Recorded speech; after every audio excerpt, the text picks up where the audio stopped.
I brought scary, disgusting animals instead.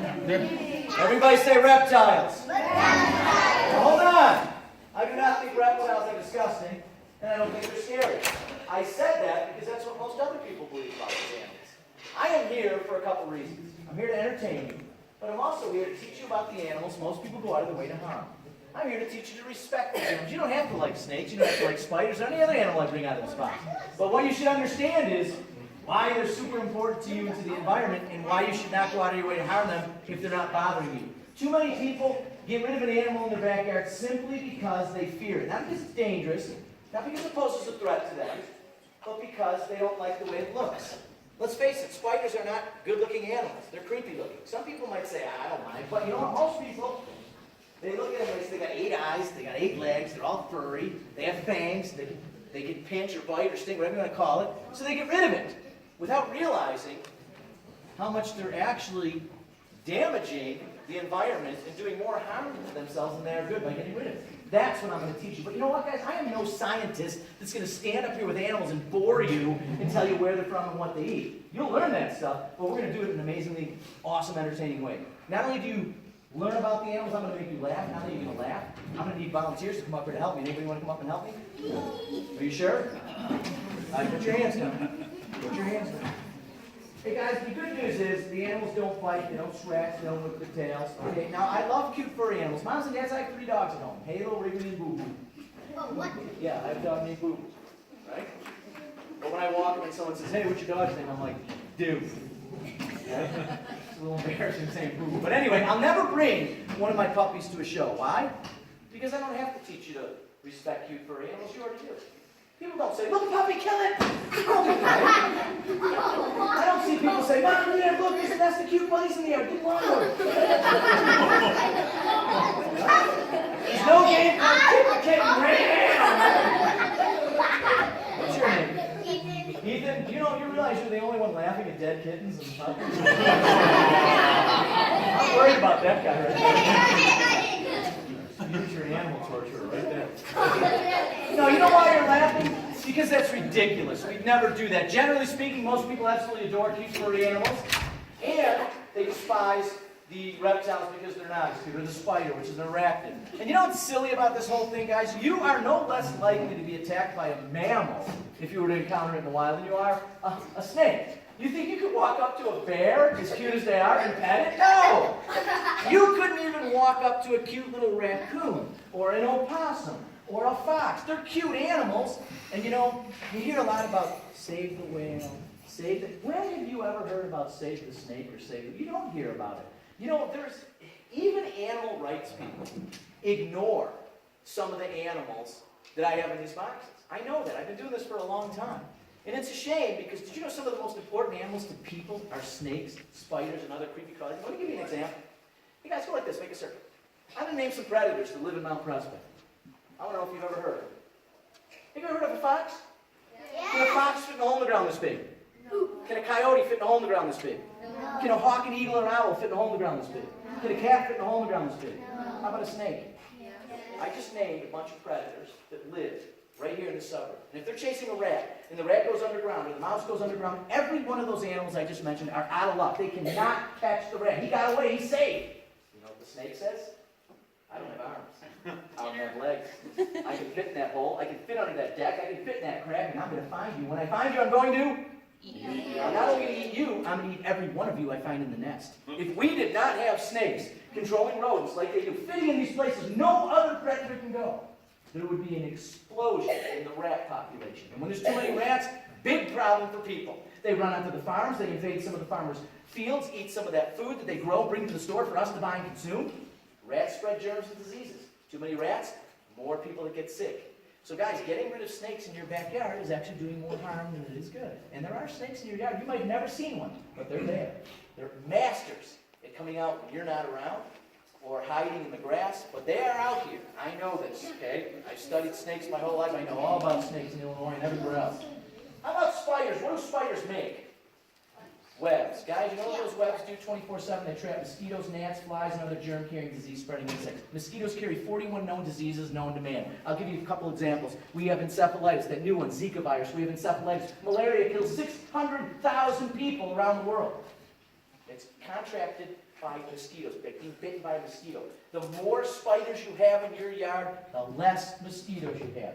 Yet, you know, I had this guy knock on my door. He has a big orchid uniform on. Maybe it wasn't even an orchid, it was some bug control. But he knocks on my door, he's got his big tank on his back. He's like, hey man, we're giving you discounts. We'll blow away every spider in your yard. I'm like, get out of here.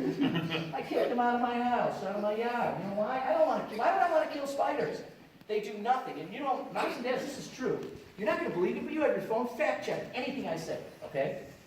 There are 40,000 known to name spider species on this planet. How many are dangerous to you? How many pose a threat to your life? I'll tell you. Roughly a dozen. 39,988 of the 40,000 spiders known to man pose very little, absolutely no threat to you. I'll take it a step further. There are two spiders in all of North America that pose a threat to you. You know about them. The black widow and the brown recluse. Name another one. Tarantulas, harmless. There's 900 species of tarantulas. Some of them live out in the southwestern United States, like in Arizona, New Mexico, California, but they pose no threat to you. They're big, they're ugly, they're hairy, they're intimidating, but their venom is only powerful enough to overpower the things they eat, which are usually small insects and small little animals.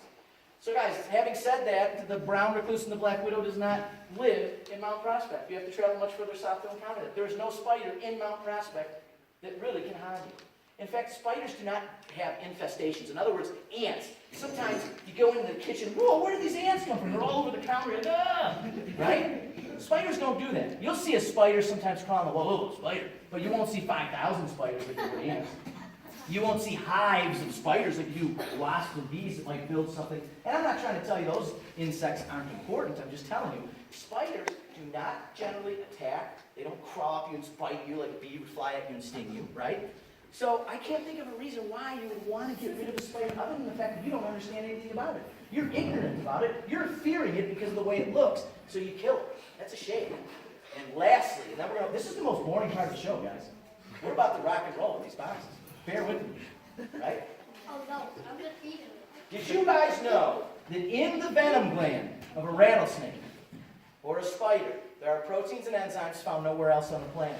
Researchers remove these proteins and enzymes and make heart medication, diabetes medication, hemophilia medication, cancer medication. They make creams for psoriasis, which is a skin condition. I can go on and on and on, all the medicinal value that we extract from the proteins and enzymes found nowhere else in the world. If you had a button here, and it said, press this button and all spiders and venomous snakes would disappear, there'd be people running up to slam that button down. And I'll tell you what, it would be the worst decision you ever make in your life, because you would get rid of medicines that save and prolong people's lives on a daily basis. Now, moms and dads, I'm giving you homework tonight. Go online, and I want you to Google Diane Sawyer, brown recluse. A video is going to come up. Diane Sawyer interviewed a gentleman who was paralyzed in a motorcycle accident back in the 1980s. He is a paraplegic. He lost the use of his legs. From the waist down, he was paralyzed. He was bitten by a brown recluse. He walks now. This man is crying in the interview. It's 100% true. You can see it for yourself. It's not hard to find. The man walked his daughter down the aisle. Hadn't walked in over 15 years after this motorcycle. Something happened when he was bitten by that spider. The scientists don't even know, but now, guess what? We know whatever happened. In fact, he describes this, he felt a zap. He felt some kind of like energy or something that actually allowed him to now have use of his extremities, his legs. What that tells me is this: as dangerous as the brown recluse is, scientists are now working on finding, I can't call it a cure, because you don't cure a paraplegic or a quadriplegic, but they found out a way to possibly make people who are paralyzed get up and walk again. To me, that's exciting. Yet people would see that spider and kill it, thinking it's useless and it doesn't belong to it because it has the potential to harm us. That's what I'm here to teach you. You guys ready to open boxes? Yes. Keep in mind, if you get bit, no big deal. I have insurance. You have Obamacare. Obamacare. All right, guys. All right, listen. Somebody asked me if the animals can breathe. There's a big screen. I drill air holes underneath the lips of the lid and the handles. They can breathe. They would be dead. They have lungs. Okay, I could travel the world with dead rotting reptiles if they couldn't breathe. They can breathe just fine. So it's not cruel to transport these reptiles in these boxes. In fact, these boxes imitate what these animals would use in the wild to shelter. And of course, a reptile does not use a plastic box from Home Depot to hide in outside, but they use a space similar to this. They'll use a hollowed out log or an abandoned animal burrow, something similar in terms of the space. They feel very secure in these spaces. Like a child afraid of the dark, when you do, you throw a blanket over your head, you feel secure in that tight space. You don't feel secure if that blanket's off you in that big space, so they want to be enclosed. That's why you don't hear them trying to get out. We need to see what I have. All right, guys, I'm going to let's bring out this guy first. I don't really bring him out in any particular order, but this guy's here. When this thing hatched, it fit the palm of my hand. Its head was here, its tail was there. Goo, goo, gaga. Oh, that was 8 years ago. This is the fourth biggest, heaviest, longest, largest lizard on the planet. Now its tail touches the ground. It's as tall as me. Don't be too impressed. I'm only a pathetic 5'4.5". Can't make me feel tall. Oh, alligator. Now this is a lizard. Alligators are not in the lizard family. They're in the crocodilian family. I'm going to get you if you say something wrong. They look like alligators. Hey guys, this is cousin of the Komodo dragon. I want everybody to say, come on out, Zany! Let's try that again. Come on out, Zany. Come on out.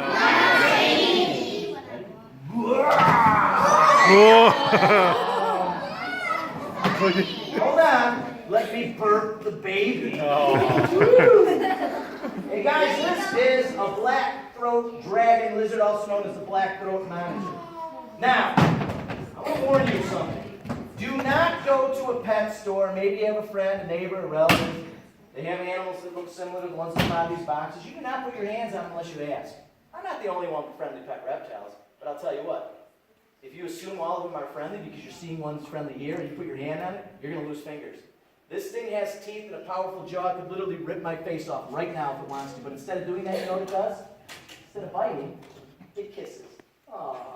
Aww. Do I have lipstick on my face? Now what I'm going to do is, I love holding him, but his claws kind of dig into my sweatshirt. And it doesn't feel real good. So I'm going to put him up here. He's just going to lazily sit on this box. He's not going to jump off and bite your head off.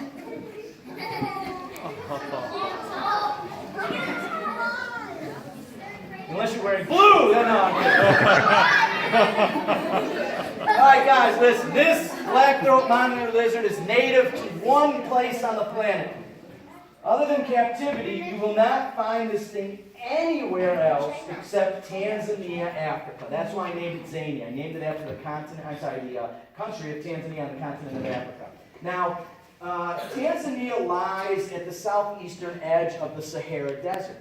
Look what color it is. The color of sand. Why? Camouflage. This thing is invisible. Guys, if you've ever seen a documentary about Africa and you know about the Serengeti Plains, you have lions, you have leopards, you have cheetahs, you have hyenas, you have jackals, you have elephants, rhinos, and hippos. This guy has a lot to worry about from a lot of those predatory animals, okay? And so he's colored like sand to be hidden from some of the most dangerous predators on the planet, some of them that I just mentioned, right? Now, this is interesting. I want to talk about his tongue. That tongue that he just kissed me, he didn't kiss me. He didn't even taste. They smell with their tongue. Now, he has nostrils. You'll see two holes at the side. That's the same as your nose. He breathes in air with those nostrils. He doesn't smell. When he flicks his tongue out, the forked tongue, it looks like it's two tongues, but it's one. It's split at the end. He brings back into his mouth molecules from the air up to a specialized organ at the roof of his mouth called the Jacobson's organ. It tells him what he's smelling, not tasting. I want to show you something. Watch this. Come on, buddy. Come on. Give me a little tongue. Come on. Only a matter of time! Hey, a little bit of bass. Do not call Animal Cruelty Society on me. It doesn't hurt the lizard. Did you know his tongue, guys, his tongue actually is a foot long. He's like the Gene Simmons of reptiles.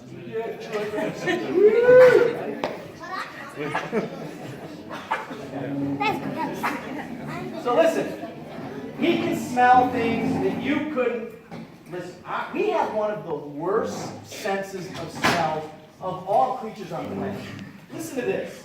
His favorite food, particularly when he's small, okay, because he can't eat big things when he's small, but he loves to dig up crocodile eggs. So crocodiles come up onto the sand, and they dig a hole, they lay their eggs, they cover it, kind of smooth it out so it doesn't look like anything was disturbed to avoid predators eating the nest of eggs. They go back into the water. The females will stand guard, but they can't sit there all day long. They got to eat, they got to hunt. So when they leave, this guy comes along. He can flick his tongue out and actually smell a nest of crocodile or tortoise eggs 15 inches below the soil. Can you imagine putting your nose to the ground? You're going, man, there's eggs in there. Digging up and have a crocodile on them. That's what this guy basically does. It's amazing. Now, I call him, okay, the cleanup crew of nature. These animals are responsible for cleaning up nature. You know how the garbage man comes along and takes our garbage, right?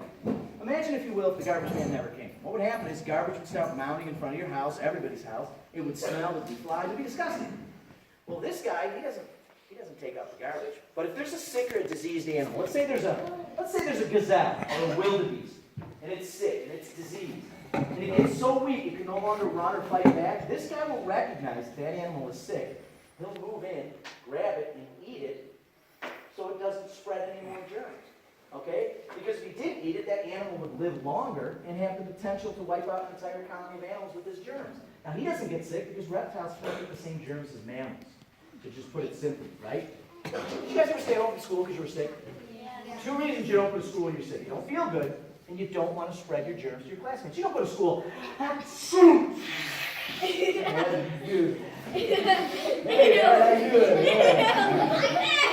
right, you. Now, I'm not really sick, but he did the right thing. What's your name? You had to think about that. Why?